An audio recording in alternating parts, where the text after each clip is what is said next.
Assalamualaikum warahmatullahi wabarakatuh. Hai teman-teman, kembali lagi bersama saya Dela Indah Ludiana di podcast Not School.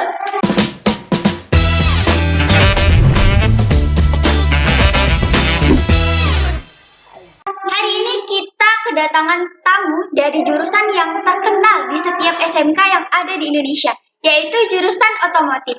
Dan hari ini kita bersama Bapak Doni Eka Saputra sebagai Kepala Jurusan Otomotif. Assalamualaikum Bapak, apa kabar? Waalaikumsalam warahmatullahi wabarakatuh. Gimana kabarnya Bapak hari ini? Alhamdulillah sehat. Pak, ngomong-ngomong, sudah berapa lama sih Bapak jadi ketua jurusan? Saya diberikan tugas tambahan sebagai ketua jurusan itu di akhir 2022 pada bulan-bulan Juli itu kita sudah terima SK. Berarti sudah sekitar 1 tahun ya Pak? Lebih satu. Kalau boleh tahu, apa aja nih Pak yang biasanya dipelajari di jurusan otomotif ini? Otomotif ini adalah kalau kita ya,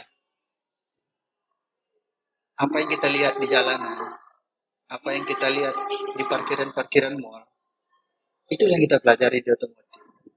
Nah, misal nih, di sekolah kita ini adalah ya, kita punya jurusan otomotif itu alat berat. Kita punya kendaraan. Kemudian kita juga punya sepeda motor yang pada saat ini yang menjadi fokus dari sekolah kita itu adalah teknik alat berat. Di mana nanti mereka rekan-rekan Dela ini akan mempelajari seperti ekskavator, seperti nanti jenis-jenis alat penggerek, pemotong dan sebagainya. Tapi yang paling favorit itu sebenarnya bukan alat beratnya. Yang favorit itu malah jurusan sepeda motor roda 2.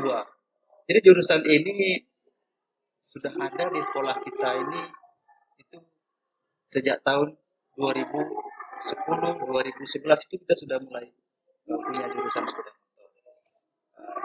Induknya dulu memang kita kendaraan ringan. Jadi mobil-mobil seperti Avanza, Xenia, Innova itu adalah kategori-kategori kendaraan. Nah itulah yang kita pelajari. Pelajaran teknik. Jadi apa nih yang membuat Bapak tertarik di otomotif? Sebenarnya kita ini lebih kepada fashion ya.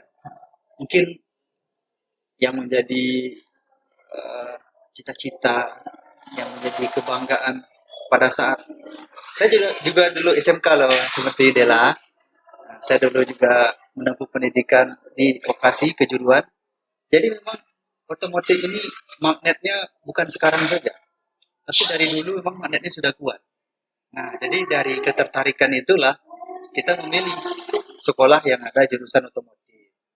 Dari sekolah itu kita lanjutkan ke perguruan tinggi sehingga sampai sekarang jadilah guru seperti ini. Jadi Pak, selama Bapak mengajar nih di jurusan otomotif, ada nggak sih Pak pengalaman terberat Bapak gitu mengajar murid-murid? Dibilang terberat sih mungkin tidak ya Dela ya. Tapi ada yang bisa kita ceritakan sedikit di sini. Saya masuk ke sekolah ini, ke SMK Negeri 1 Pangkalan ini. Itu juga dari tamat perkuliahan pada saat itu 2009 akhir September atau Oktober itu saya agak lupa. Tapi yang jelas dia 2009 saya sudah di sini. Nah, hal yang paling berkesan itu adalah awal-awal saya berada di sekolah ini. Kenapa saya bilang berkesan? Saya kan umur masih 23 waktu itu ya. Kita juga seperti Dela lihat, saya kecil badannya. Pada saat itu, anak-anak sekolah ini badannya besar-besar. Ada yang tingginya 180, ada yang tingginya 170. Sangat sedikit mereka yang badannya seperti saya. Sehingga kalau kita masuk kelas, kelihatan sekali kita kita dikelilingi oleh seperti bodyguard begitu. Nah, dan itu buat saya berkesan. Dan enaknya di jurusan otomotif teknik lah kan secara umum ya, bahwasanya tuh mereka tuh sangat menghargai guru. Jadi kita sangat dihargai di situ. Apapun nanti posisi kita, mau kita guru masuk atau kita guru yang tidak masuk ke kelasnya, yang namanya bagi anak otomotif, guru kejuruan adalah guru dia. Itu yang membuat saya berkesan. Jadi hari-hari awal-awal saya di sini, saya sangat menikmati, saya sangat antusias sekali. Jadi itu kesan yang paling awal saya jumpai di sekolah. Begitu deh. Jadi Bapak ngomong-ngomong mengajarnya di semua kelas atau Bapak hanya mengajar di beberapa kelas? Iya. Kita di otomotif itu sebenarnya kita di Kerinci ini kita kan tidak kekurangan guru ya.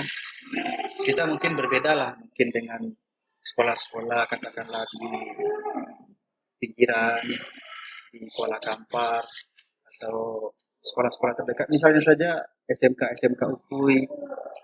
Kita berbeda.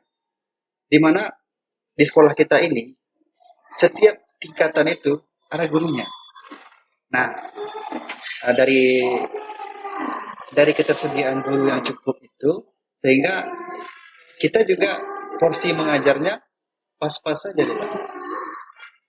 Kita lihat cerita, kita dengar cerita dari orang-orang baik di TV maupun di media-media cetak. Ada guru, dialah kelas 10, kalau kita bilang sekarang kelas 1 ya, dia kelas 10, dia kelas 11, dia juga yang kelas 12. Kalau kita di sini kan tidak begitu. Kita cukup mengajar misalnya 1 atau 2 kelas dengan jumlah jam lebih kurang 9 jam per kelas. Katakanlah nanti kita mengajar 18 jam tatap muka, itu sudah cukup. Nah, nanti yang lainnya akan diisi oleh rekan-rekan yang lain. Begitu kira. Jadi bagi-bagi tugas ya Pak, nggak Bapak sendiri? Iya, kita ramai. Ini ada nggak sih Pak perasaan berbeda dari Bapak sebelum menjadi kepala jurusan ini setelah menjadi? Tentu ada ya Dewa ya. Kita terima tugas tambahan ini di 2022. Di otomotif itu ya, kita regenerasinya memang kita bangun dari awal. Di mana senior kita itu mengajarkan kepada kami bagaimana pola-pola kepemimpinan, bagaimana memanage suatu permasalahan, bagaimana nanti menyelesaikan suatu permasalahan. Itu kita diajarkan. Mentor-mentor kita seperti Pak Rasid, Pak Heri Suseno, dan rekan-rekan lain yang mungkin tidak kita bisa sebutkan satu persatu, itu sangat banyak mengajarkan hal-hal yang seperti itu. Sehingga ketika ada nanti pergantian atau pergeseran, kalau kemarin itu kan kajurnya kan Pak Gigi, di tahun 2022 itu Pak Gigi itu sangat sibuk dengan kegiatan seperti PPG, kemudian kegiatan-kegiatan lain, sehingga memang dia butuh sedikit penyegaran. Makanya kita isi posisi itu, dan pelajaran-pelajaran atau hal-hal yang sebelumnya kita dapat, disitulah kita aplikasikan. Pak, pada umumnya nih orang-orang kan tahu nih kalau SMK ini ada jurusan otomotif yang terkenal keren ya kan Pak. Ada nggak sih Pak pengalaman yang paling berkesan nih bagi Bapak selama menjadi guru otomotif? Enggak keren-keren kan. Nanti kita besar kepala pula kan. Tapi yang paling penting adalah dan untuk kita hayati apapun sebenarnya profesi kita, kalau itu adalah passion kita nggak peduli dengan orang lain. Kalau kita nyaman di situ, kalau kita mendapatkan posisi yang sesuai dengan apa yang menjadi katakanlah kebiasaan hari-hari, atau itu memang kita menonjol di situ, kita mampu dalam melakukan hal-hal itu, sebenarnya keren itu kan perasaan kita saja. Apa yang menurut kita keren belum tentu menurut orang lain keren. Sebaliknya begitu. Apa yang menurut orang lain kita itu keren, mungkin kita sendiri minder di situ. Jadi ini soal rasa saja. Tapi yang paling penting memang kebetulan passion saya itu di sini. Jadi ketika saya sesuai dengan passion saya bekerja dengan apa yang saya inginkan dan dengan apa yang kebetulan memang itulah latar belakang pendidikan saya, semuanya menjadi mengalir saja seperti air. Jadi Pak, orang-orang tuh banyak tahu kan Pak, kalau di kelas otomotif ini pasti banyak cowoknya ya Pak. Bapak setuju nggak sih dengan pernyataan kalau mengajar anak cowok itu susah? Itu sebenarnya framing ya. Frame yang dibangun, tetapi kalau kita sudah berada di lingkungan itu, malahan anak-anak yang tadinya kita anggap keras, yang tadinya kita image-kan sebagai sesuatu yang susah dibentuk, tidak begitu. Contoh ya, saya dimanapun saya bertemu, mau dia sudah tamat, mau dia masih sekolah, yang namanya anak ini, dia salaman cium tangan. Jauh sekali dari image bahwasanya keras, bahwasanya susah untuk dibentuk. Itu hanya framing saja. Tidak begitu sebenarnya. Tapi dengan satu syarat.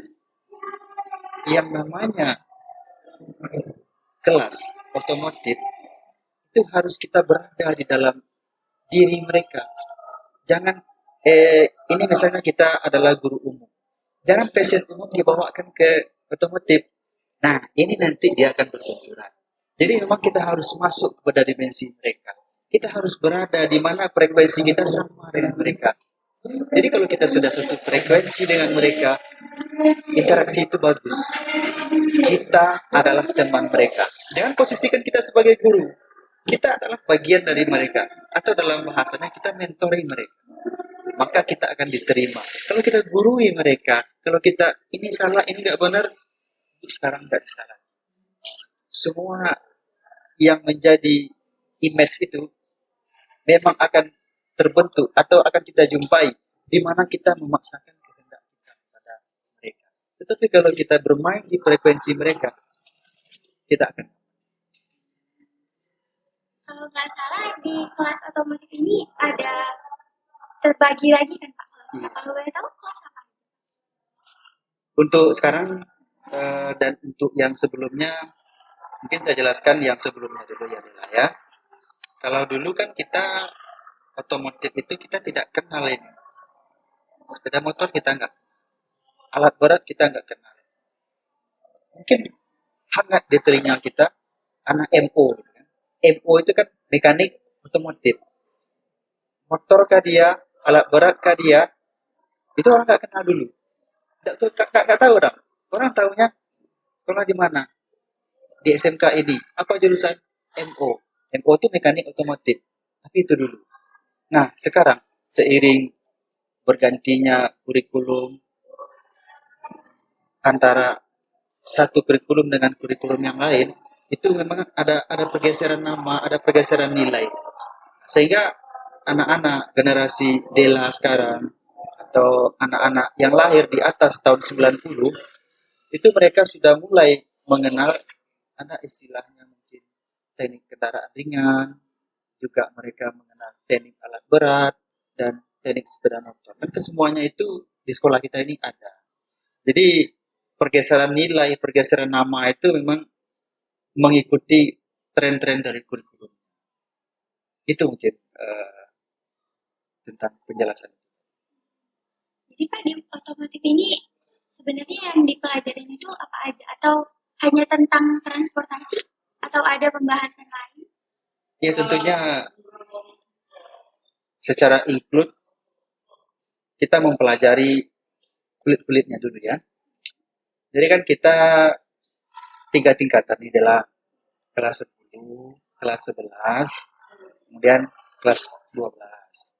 Di kelas 10 itu kita di otomotif akan diajarkan tentang keselamatan diri kita.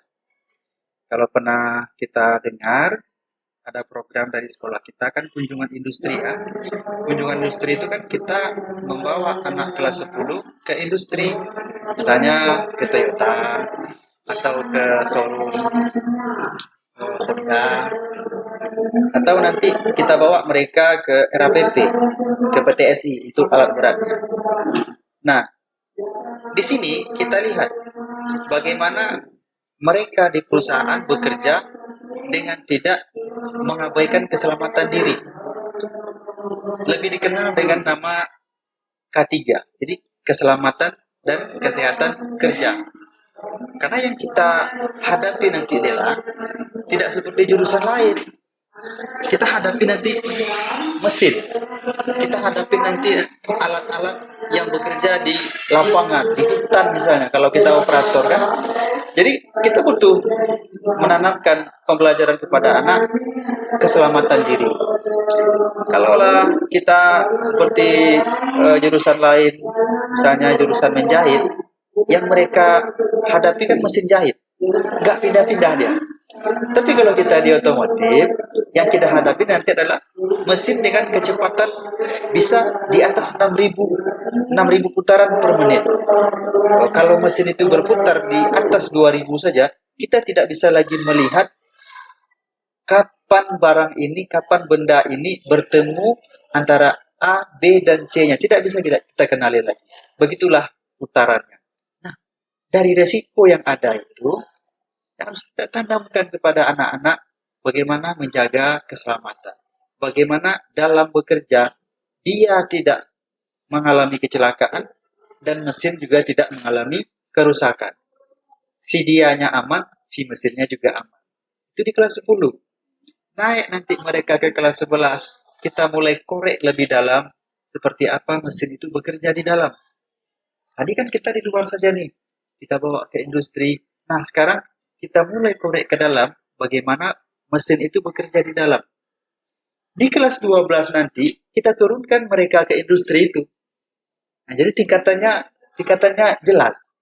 Setelah kita kenalkan mereka dengan bagaimana bekerja di industri, kita ajarkan mereka bekerja di industri, habis itu kita taruh mereka di industri. Itu disebut dengan praktek kerja industri. Nah, sekarang kakak-kakak kelas Dela itu lagi praktek di luar nih. Jadi mudah-mudahan apa yang kita lakukan di kelas 10 dan kelas 11 diaplikasikan mereka sekarang ini. Itu harapannya. Itu. Jadi kalau untuk bahan praktek sendiri Pak, itu didukung oleh sekolah atau mungkin ada perusahaan lain gitu yang mendukung? Iya. 2012 kita dan beberapa sekolah hampir di seluruh Indonesia kan sudah terikat dengan yang namanya wajib belajar 12 tahun jadilah ya. Dimana kalau wajib belajar 12 tahun ini tidak lagi ada pungutan. Nah, kalau dulu tahun 2009, 2010 ada namanya SPP. Jadi kegiatan praktek sebagian dari SPP anak-anak. Nah, mungkin orang tua Dela dulu kan. Kalau sekarang kan semuanya sudah tidak ada lagi. Semuanya sudah di-cover oleh pemerintah. Tidak ada lagi pungutan kepada anak, semuanya diambil alih oleh yang namanya dana BOS. Nah, dari dana BOS ini nanti barulah kita belikan, barulah kita belanjakan apa saja yang menjadi kebutuhan kita. Memang kadang keluarnya lambat, kadang begitu keluar nggak cukup. Itu hambatan-hambatan yang kita dapatkan, yang kita lalui. Tetapi esensialnya itu memang tidak boleh menjadi suatu kendala, suatu alasan tidak berpraktiknya anak. Nah, jadi harus kreativitasnya harus kita bangkitkan. Bagaimana keadaan sekarang? Bagaimana kreativitas itu terbentuk? Banyak hal yang bisa kita lakukan. Misalnya di kelas alat berat kita sekarang adalah itu kita sudah melakukan kerjasama berbentuk MOU dengan perusahaan terdekat dengan RAPP, di mana sebagian dari tenaga pendidik itu datang dari RAPP langsung. Jadi mereka ikut mengajar, rekan-rekan guru di sini mungkin sampai beberapa hari, nanti di beberapa pertemuan akan diisi oleh mereka dari industri. Dan tidak sampai di situ saja, Dela. Mereka kadang-kadang juga membawa bahan-bahan praktek yang dibutuhkan oleh anak-anak. Terbantulah kita dari segi keuangan. Jadi, apa nih harapan terbesar Bapak untuk murid-murid teman-teman otomotif? Ya semua kami guru, orang tua, itu harapannya sama. Begini deh, 2015 sampai 2017 itu saya banyak waktu luang. Saya tidak diikut sertakan di bagian apapun. Saya hanya mengajar di kelas tap. Sehingga saya punya waktu untuk keluar. Saya jumpai alumni ini di mana-mana. Saya pergi ke Capil. Ini otomotif nih. Ada alumni kita otomotif yang bekerja di Capil. Saya pergi ke Pekanbaru. Bengkel Toyota SM Amin dan Toyota Jalan Sutomo. Ada alumni kita di sana. Bayangkan Dela, ketika saya antri di Capil, saya lihat anak saya di situ. Kemudian dia senyum. Itu kebanggaannya tidak bisa dinilai. Ketika saya pergi ke Agung, saya hanya ingin sekadar lihat-lihat saja. Ada anak saya di situ. Ada alumni kita di situ. Kemudian dia juga menempati posisi yang cukup bagus di situ. Itulah nilai yang saya rasa diinginkan oleh kami guru, diinginkan oleh orang tua, di mana ketika selesai nanti sekolah, tidak ada lagi yang namanya perasaan sedih kita melihat anak-anak ini. Pernah juga kita lihat anak-anak, kita lihat alumni kita yang sebagian belum beruntung ya. Dan itulah sangat-sangat di mana perasaan kita sedikit, mungkin ada kegagalan kita mendidik. Jadi ada senangnya, ada juga gagal. Itu yang saya rasa. Baik teman-teman, seperti yang udah Bapak Doni bilang tadi, kalau harapan orang tua itu semuanya sama. Semua orang tua menginginkan kesuksesan dari anaknya. Dan ya seperti yang Bapak bilang tadi, ada rasa gagal jika melihat anak-anaknya juga gagal. Jadi ada baiknya kita sebagai siswa-siswi untuk bisa lebih mengapresiasi bahwa kita bisa mewujudkan apapun yang kita mau. Dengan begitu mungkin kita bisa membayar lebih dengan apa yang sudah diberikan oleh Bapak Ibu guru kita. Terima kasih teman-teman yang udah nonton dan terima kasih Bapak udah hadir di podcast kami Not School. Dan jangan lupa like, komen, dan subscribe. Dan nantikan konten-konten kami yang gak akan kalah menarik dari konten hari ini. Terima kasih. Assalamualaikum warahmatullahi wabarakatuh.